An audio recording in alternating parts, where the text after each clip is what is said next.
Abdullah bin Umar radhiyallahu anhu, sahabat Nabi yang mulia, berkata kalimat yang sangat baik, ringkas, padat, harusnya difahami.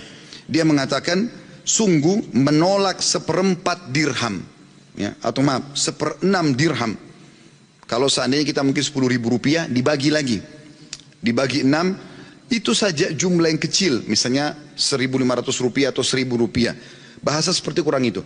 Sungguh menolak 1/6 dirham dari keharaman adalah lebih baik daripada 100.000 dirham yang dinafkahkan di jalan Allah.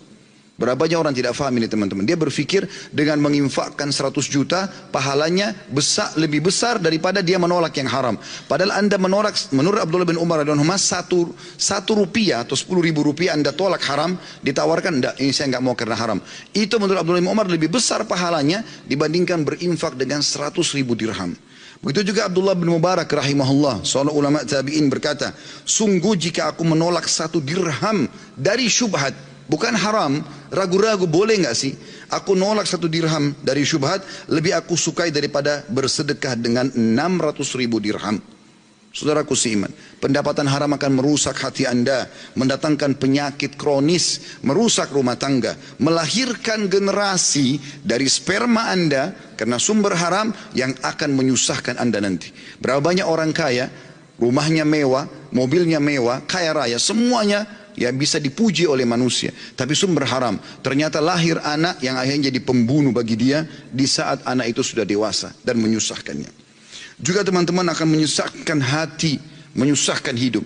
Kalau anda sampai hari ini masih merasakan gelisah, gundah, sebagaimana cukup banyak kalau ada di antara jemaah yang datang kepada kami di pengajian, bertanya, Ustaz, rumah tangga saya ribut, saya juga susah tidur, ada penyakit yang kronis yang saya tidak bisa sembuh, saya tidak pernah berhasil dalam sebuah usaha. Maka kira-kira apa pendapat Ustaz? Saya cuma mengatakan, coba muhasabah sumber pendapatan anda. Sudah halal atau masih haram? Kalau masih haram, maka itu permasalahannya. Dan tidak ada subhanallah yang bisa mendatangkan kegundahan dan kegelisahan melebihi harta haram itu sendiri.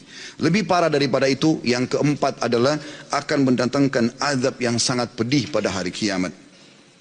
Allah subhanahu wa ta'ala menyebutkan masalah riba dalam surah Al-Baqarah ayat 275. A'udzu billahi minasyaitonir rajim.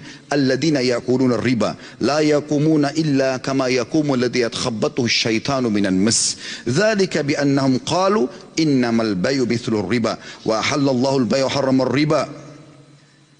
Faman ja'ahu mau'izatun min rabbi fantaha falahu ma salafa amru ila Allah. Wa man ada faulaika ashabun nari hum fiha khalidun. Orang-orang yang terus saja memakan riba, maka engkau akan temukan kalau setelah sampai kepada dia argumentasi ini nggak boleh, haram, tapi dia tidak mau dengar, mereka tidak dapat berdiri melainkan seperti berdirinya orang yang kemasukan syaitan lantaran tekanan penyakit gila. Kata sebagian ulama, stres yang sangat tinggi membuat akhirnya karena terlilit utang dan banyaknya bunga bank atau bunga riba membuat akhirnya mereka seperti orang gila. Keadaan mereka yang demikian itu karena mereka coba terus berpendapat mengatakan jual beli sama saja dengan riba, sedangkan Allah menghalalkan jual beli dan Allah mengharamkan riba. Orang-orang yang telah sampai kepadanya larangan dari Rabbnya lalu langsung berhenti dari mengambil riba, maka baginya apa yang telah diambilnya terdahulu. Artinya dia pernah cicil rumah, cicil mobil, dan dia dari uang haram atau dari transaksi riba, dia belum tahu hukum jadi halal. Tapi kalau sudah tahu hukum tidak bisa. Lalu Allah mengatakan, dan urusannya terserah kepada Allah. Orang yang mengulangi mengambil riba setelah jelas padanya argumentasi, maka Allah mengatakan mereka adalah penghuni neraka dan mereka akan kekal di dalamnya. Di dalam sebuah hadis riwayat Tabarani, kata Nabi SAW, ayyuma lahmin nabata min suhtin fannaru awla bih. Sesungguhnya daging yang tumbuh dari pendapatan yang haram, maka neraka lebih pantas baginya. Saudaraku seiman, disebutkan dalam statement yang disampaikan oleh seorang sahabat yang mulia, dia mengatakan juga kalimat yang sederhana tapi sangat besar sekali efeknya. Sa'ad bin Abi Waqqas radhiyallahu anhu, beliau berkata, tidaklah aku mengangkat satu suap ke mulutku melainkan aku dalam keadaan mengetahui pasti dari manakah datangnya dan dari mana keluarnya. Kalau saya pun yang beli, sumber saya dari mana? Kalau saya dikasih sama orang lain, saya tahu dari mana sumbernya orang itu. Wahab bin Munabbi juga berkata, barang siapa yang ingin doanya dikabulkan Allah Ta'ala, maka hendaklah ia memperbaiki makanannya. Kita teman-teman sekalian, banyak di antara muslimin yang coba mencari alasan untuk membenarkan yang haram supaya jadi halal.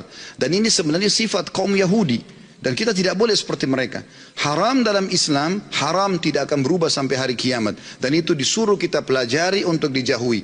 Halal dalam Islam, kita disuruh pelajari dan nikmati. Nabi SAW mengatakan dalam hadis tentang sifat orang Yahudi dalam hadis Bukhari, qatalallahu al-yahud lamma harramallahu alaihim syuhumaha jamaluhu thumma ba'uhu fa'aqaluha. Semoga Allah membinasakan kaum Yahudi ketika Allah mengharamkan kepada mereka lemak bangkai. Bangkai haram, lemaknya pun ikut haram, tidak boleh karena dia sama bagian daripada daging itu. Lalu mereka menyiasatinya dengan cara mereka menarik, mengeluarkan lemak itu, kemudian mereka mengeringkannya, lalu mereka menjual dan memakan nilainya. Saudaraku seiman, perbuatan-perbuatan seperti ini karena mereka lupa kalau Allah Subhanahu wa taala Maha mengetahui, Allah Maha melihat, dan Allah itu teman-teman selain daripada Dia adalah Ghafurur Rahim, Maha Pengampun dan Maha Penyayang, jangan cuma berpegang pada satu ayat itu, tapi Allah juga Syadidul Iqab, amat berat siksaannya.